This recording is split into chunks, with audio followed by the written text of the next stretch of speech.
Hi there, and welcome back. Hey, before we get started, would you mind grabbing me that document from the printer? Thank you. In a lot of ways, you just helped me avoid our topic in this lecture. That's right. In this lecture, we will look at the waste of motion. By the end of this lecture, you will know and understand the difference between motion and transportation waste, why motion waste can be so dangerous, and we will give you some of the more common solutions for reducing motion waste. Let's get started by reminding ourselves that motion waste is any motion of people or machines that does not add value to the product, process, or service in the eyes of the customer. With that said, motion waste is oftentimes confused with transportation waste. They are not the same. The easiest way to identify the difference between the waste of motion and the waste of transportation is that transportation waste moves stuff or information and generally occurs between process steps and workstations rather than within them. Motion waste, on the other hand, directly relates to people and machines. Despite these fundamental differences between motion waste and transportation waste, it is not uncommon to find that these two types of waste go hand in hand. Motion waste can be a very dangerous waste that can result in injured employees, broken machines, or dangerous habits that can put long-term strain on both machines and employees. Some of the more common examples of the waste of motion are shown in your handouts. Let's look at an example of motion waste with people and motion waste on a machine. In this first example, we see our worker using a great deal of motion to get his tool and set up the piece of material on the machine. Keep in mind that this activity has no transformation occurring and therefore cannot be value added. Once the material is set up, we then see the worker following the machine with plastic guards so that the materials do not shoot all over. Not only is this dangerous, he's having to move with the machine, and that is motion waste. Here is another example. This warehouse worker walking around the plant to find his tools. That is the waste of motion. Now, let's look at motion waste with a machine. This automated machine is making a lot of movements that are not transforming anything, and that is motion waste.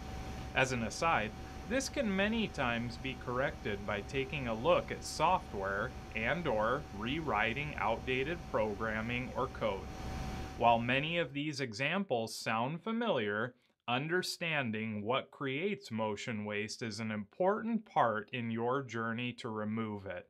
The waste of motion is often caused by poor work layouts, like the functional environments where machines and departments are laid out according to function. The same can be said with poorly designed processes that are established to meet the needs of functional organizations and not designed for flow and with the operator's productivity in mind. Next, processes that are designed without standard work methods in place can cause workers to do things differently every time. This naturally causes variability and works against consistency.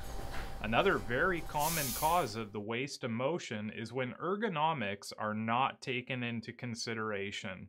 Believe it or not, the maintenance man who sets up an area may not be the same height or have the same reach as the worker who will eventually use the area. This often causes the worker to strain when reaching for things or work in awkward positions, which wear on an employee's body. Last but not least, messy and cluttered areas can cause workers to move around and look all over in an effort to complete their work, and that is motion waste. There are many different solutions when it comes to the waste of motion. The first one that we will mention, and one of the easiest, is 5S. The 5S system sorts items we don't need so that we are not walking around and searching. sets necessary tools and other items in order so that they are positioned in the best possible place, then shines for a neat and clean workplace. After shining, we standardize the previous 3 steps and then sustain the powerful system. Another effective way you can begin reducing motion waste is by defining and establishing standard work in your organization. Standard work will allow you to see abnormalities and create optimal processes that reduce motion. Additionally, standard work characterizes the safest and best practices available while still allowing employees to review and improve processes as they gain knowledge.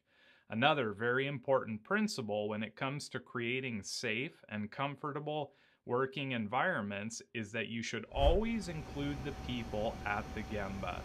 Whether you are laying out process flow or setting up an employee's new desk, workers who do the work themselves will always know the safest and most effective and efficient methods of getting a job done. Interacting and including people from the Gemba will help ensure areas are set up with cross-functional development and that all standards are as safe as can be. While our next tool won't remove the waste of motion for you, it is a powerful tool that can be used to reveal the waste of motion. That tool is a time and motion study. A time and motion study is a simple way to document the steps of a process and gather the cycle times of each step. You can then hone in on waste and begin to remove it.